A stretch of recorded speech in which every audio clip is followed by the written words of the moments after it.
তিনতলায় আপনার গেস্ট বসার জন্য একটা পরিবেশ, টিভি দেখেন, দেখে যে একটা সুন্দর পরিবেশ, যার জন্য আমি ভিডিও আচ্ছা আমার লাইভে, বাট আমি এখানে থেকে কোনো ইয়ে করতে পারছিলাম না, যার জন্য আমি মানে এখন ভিডিও করে নিচ্ছি।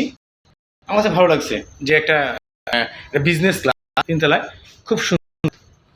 আসেন এখানে বসেন, এটা রেস্ট জন্য, যারা ওরা গেস্ট থাকবে এখানে বসে রেস্ট বসেন ভাই, এদের জন্যই গেস্ট রুম, মানে এখানে বসে রেস্ট নেওয়ার জন্য বা আপনারা ইয়ে করার জন্য সুন্দর। আমার কাছে ভালো লাগলো বিষয়টা। এটা হচ্ছে কেবিনের মতো ভিতরে, টোটাল পরিবেশটা অন্যরকম।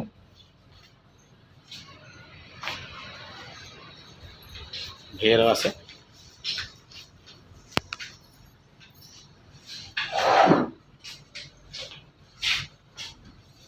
ভাইয়া ভিতরে কি পরে খুলবেন না? এটা বন্ধ না? এটা এটা ওই ওদিক দিয়ে সামনে ইয়া, হ্যাঁ বুঝতে পেরেছি, ঠিক আছে না, সুন্দর। সাথে আমিও আছি, মোটামুটি লাইভ করছি, আর বেশিক্ষণ করবো না, চলে যাবো।